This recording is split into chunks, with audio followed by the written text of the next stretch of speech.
As promised, I said I was going to have a chat with my son, Joe Sloan, Barbercake. I was triggered by a lot of the negativity on social media regarding college training, regarding obviously apprenticeships.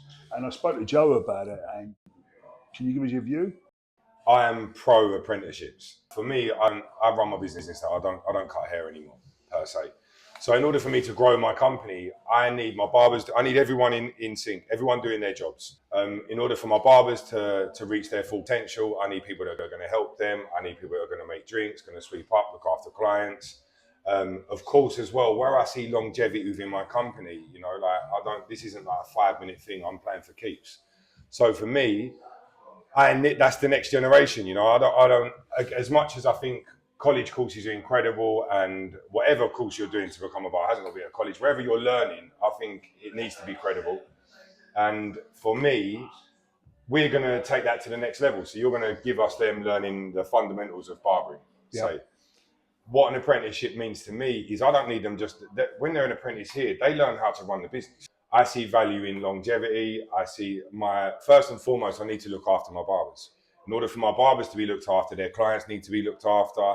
The shop needs to say a certain standard regarding from cleanliness to the client satisfaction. I like things to be consistent. I'm a control freak. So for me, it's like, I can't do everything. As much as I want to, I still think no one's going to wash up better than me. I still think no one's going to sweep up better than me.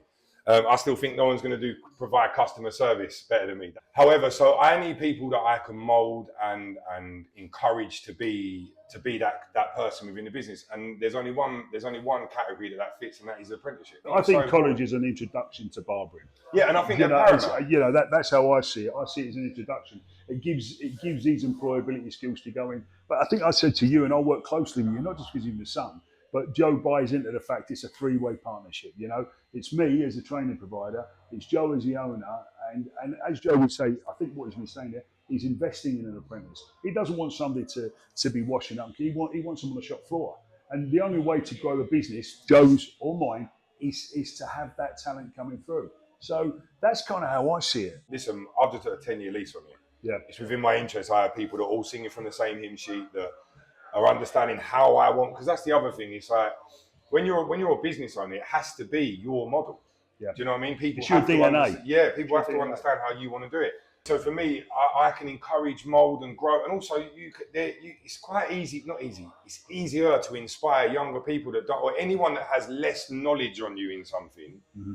It's easier to inspire and to get them to understand and to agree than it is when you get someone who's a barber. All right, for argument's sake, we get barbers come for jobs here that are incredibly talented, because they'll probably see this. And I'm not knocking their skill set, they're wicked. However, they're not moldable. They're not saying, I see they've either got ego or vanity of some description or come with bad habits. We all have them at times, And I'll be honest with you, I couldn't care for that. Yeah. Do you know what I mean? I need people that are going to go, right, this is how it's done. This is how we do it. We're going to help you. Because no one knows how to do anything. Even as an employer, you're learning yourself how to run your business every day. As a parent, you don't know how to be a parent. You learn to do it. So all these people we aspire to be like, you sit there and you go, oh man, they've got their shit together. They really haven't. They're just working hard. One of the things is I think the barber culture predominantly doesn't buy into apprenticeships, do they? I'm talking about, if you look, we're as hairdressers, everybody takes an apprentice on. And I think it's something that, if the barbering community can see the worth in taking one on, they can grow their business. For example, I've watched you open from 0 to 10 barbers, and it's that growth, isn't it? Yeah. No, so maybe they just don't, like you're right, they don't see the value, or they don't know how.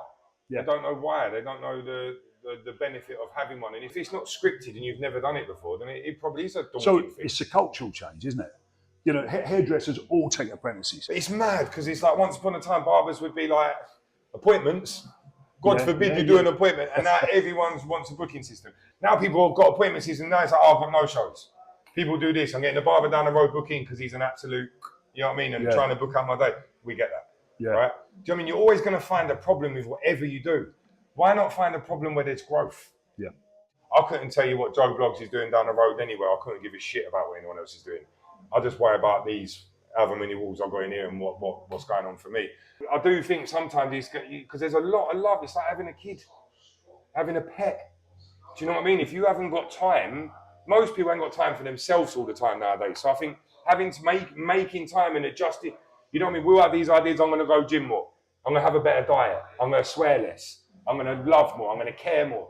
Now we've got to fit in an apprentice, someone who I've got to mould, and they're giving their, same way your staff are dependent on paying their mortgages and doing all this, that. You've got someone who's putting their whole future in your hands. Do you know what I mean? It is a daunting thing, and I do understand it. And it's sometimes making time for that, per se. Yeah. Apprentices or no apprentices for you? Our apprentices every day. I've got 2. You know, it says it all. And I've just started. I've literally been open a month, 4 weeks. Yeah. I've got 2 apprentices. I've got 10 barbers. I'm hella blessed. I'm so blessed that people want to come here and work with us. Yeah, pro apprenticeships. You've got apprenticeships, non-apprenticeships. Give me the pros and cons. Pros and cons. The pros to having an apprenticeship is they're going to believe in your brand, understand what your ethos is, understand where you want to take your business.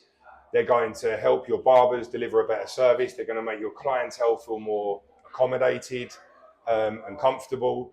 And it's someone as a business owner I can rely on, and I don't need to pull other people out of their jobs. Having an apprenticeship allows me to spend time elsewhere within my business. I work on my business and not in my business anymore. And that's where I'm at with it. So, and the negatives about not having an apprentice, mate, depends how big your shop is, depends how many staff you've got, depends who your clientele are, first and foremost. I'm not trying to come across ignorant to that. However, if you have got an established company and you are doing XYZ numbers every week, you have got a certain amount of barbers that work for you, I do think it would help everyone, just my opinion. So I do think it's a negative not having an apprentice for that. I do think it's a negative because further down the line when you're looking to grow and said John, who works for you, decides he's going to open up his own shop, you're going to be left short. If you're investing in your training, and you're a better man than me, because if you got agitated over that, I'd have let whoever it was, I'd have let him have it. I'd have let him have it about it, mate. Because he's quick to have an opinion, because I'm sure these guys and girls, whoever it was, would have had an opinion without seeing the other side to it. Yeah, I think you're right. You know, so it's like, no, there's no right or wrong in this. No, I love that. I love that. To summarise things, what's your view on apprenticeships at Barbercake? It's the DNA of my company. They're going to be one of the main tools as part of my engine to get me from start to, hopefully there's never a finish, but it's certainly going to encourage me to go tenfold that way or that way. Why was I gassed the other day? And you summarised it quite well. Yeah, listen, you're always going to be triggered, but and you're a better person than me because I would have definitely called them out. Do you know what I mean? As passionate as you are with you and as passionate as I am, it's that culture online, you know, like you're wearing a red top, that should be blue. How dare you wear red? That doesn't go with your skin tone. You know what I mean? It's some bullshit, but you have to understand it. So right? This is a wrap.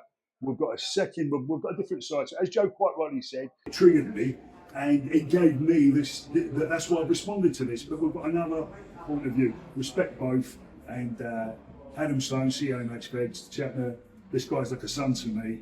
Joe Sloan. You normally say brother, you normally say everyone with brother. Yeah, thank you very much. Cheers. And it's that culture online, you know, like you're wearing a red top, that should be blue. How dare you wear red? That doesn't go with your skin tone. Do you know what I mean? If you want to ask me anymore, I do weddings, birthdays, bar mitzvahs, hit Adam up.